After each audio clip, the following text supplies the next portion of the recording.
Are people familiar with the fact that there are two creation stories in the book of Genesis? Good. So the book of Genesis starts with a first story which culminates with this day of Shabbat. And there's a second story which introduces this garden and talks about the structure of this first family. In previous opportunities to speak from this bima, actually I think it was probably that bima down there, I've spoken about how the sexes are treated differently in these two texts. In the first text, men and women are created together equally. And in the second text, women are created out of man, subservient to man.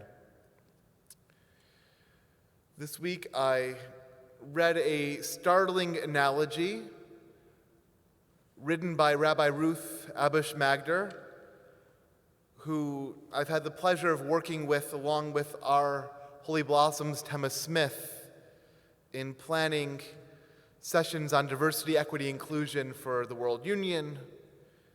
Also, we've been together in Singapore for conferences, for a conference that brought out different voices from our movement, which you normally wouldn't hear.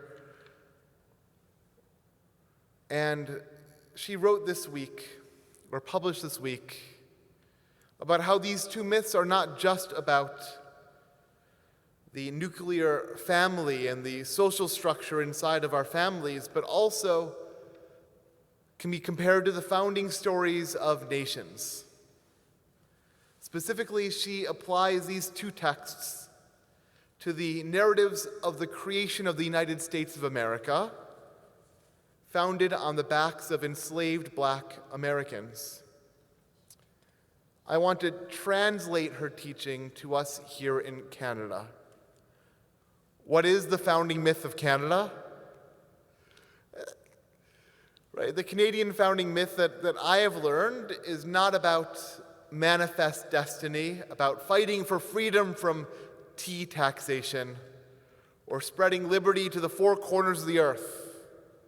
It isn't an action-packed mini-series, but rather something more of a long-form documentary. It's the story of royal assent given to a piece of legislation. Enthralling. Canada doesn't have the same sort of founding myths as America, liberty, freedom, and justice for all, but we still have peace, order, and good government. Called for inside the 1867, after Holy Blossom was already founded, the 1867 British North America Act, which created the Confederation of the Provinces of Canada, Nova Scotia, New Brunswick, into a new entity called Canada. This is one story, of course, where our modern Canada comes from, an attempt at creating good governance for those subjects of the crown. And at the same time, parallel, we have a second creation story where one type of person is elevated above the next, elevated above nature, giving names, and therefore knowing and controlling what was there before. This is the story we marked yesterday, the story we marked here at Holy Blossom this past Sunday. About America, Rabbi Abush-Magder writes, "Before the nation's founding and continuing to this day, countless laws and policies perpetuated this vision of domination and inequality. We see the impact in our schools, our prisons, our elections, and our social interactions, that both these founding narratives could and do exist side by side is hard to reconcile, both in theory and in practice. She then goes on to talk about how in America, holding the conflicting visions together is causing the country its division, its friction, and strife.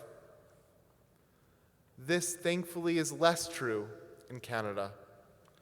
Canada doesn't live as much on triumphalist narratives, and after 8 years, I'm still wrapping my head around a patriotism centered around good governance.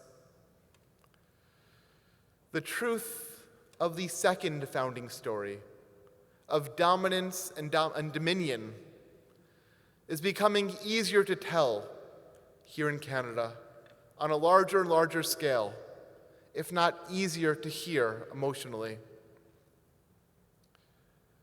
There's a midrash on creation that I know we have taught a number of times here at Holy Blossom. When the time came for the Holy Blessed One to make the first human being, the ministering angels made themselves into competing groups, competing councils. Some of them said, "Don't create humans," and the others said, "Create them." The angel of kindness said, "Create them, for they will do acts of loving kindness." Then the angel of truth said, "Do not create them, for they will be full of lies." The angel of righteousness said, "Create them, for they will establish justice." The angel of peace said, "Do not create them, for they will be in constant strife." What did the Holy Blessed One do but grab up truth and hurl it to the earth?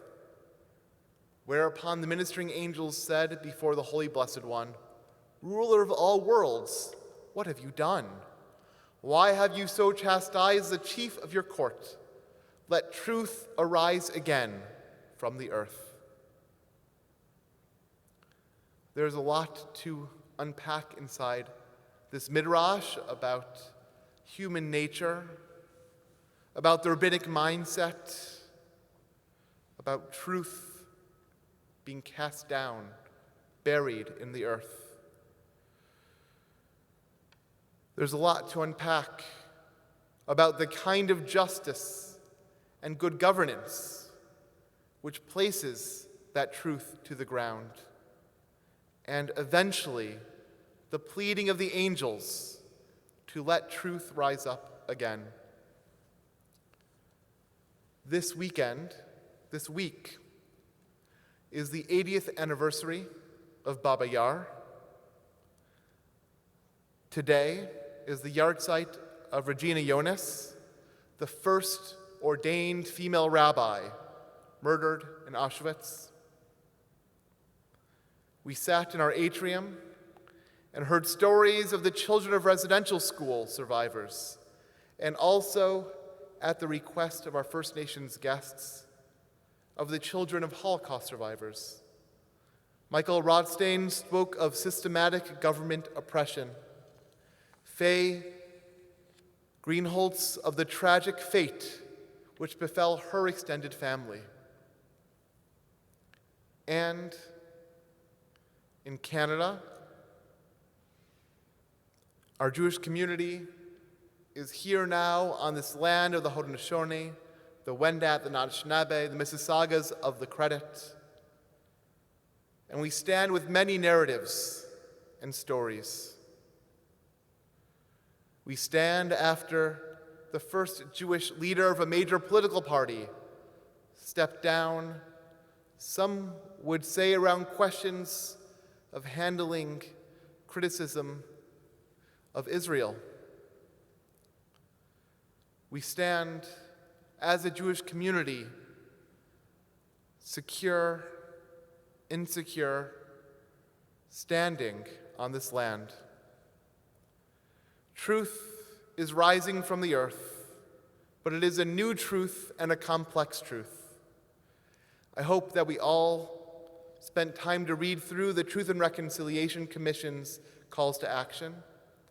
I hope that we will come on November 2nd to hear Professor David Kaufman on Zoom at HBT, still at HBT, talk about the Jewish role in indigenous displacement and in indigenous enfranchisement. I hope on this day that marks the stories of creation, that we think through these creation stories, the foundational narratives, try to reconcile them as we seek to be in a place that we can reconcile with others. I want to end with a teaching by Rabbi Abba Hillel Silver. Growth is the supreme miracle of creation. Everything is growing and becoming. Nothing is done. Nothing is ended. Stars grow, planets grow, worlds grow. To live is to feel continuously the team and thrust of expanding life within one's soul, the thrill of new ideas, the throb of new purposes, the stir of revelation and new insight. Some men live longer than others. Some are richer, happier, more successful. That is interesting, but not important. The real test is growth. No one can obtain to the compensations of maturity without growth. If you are striving sunward, even though it be through pain and struggling, if you feel that you are growing, then you are alive, and the greatness and the glory of life are yours, and you are to be called blessed among the children of the earth. Shabbat Shalom.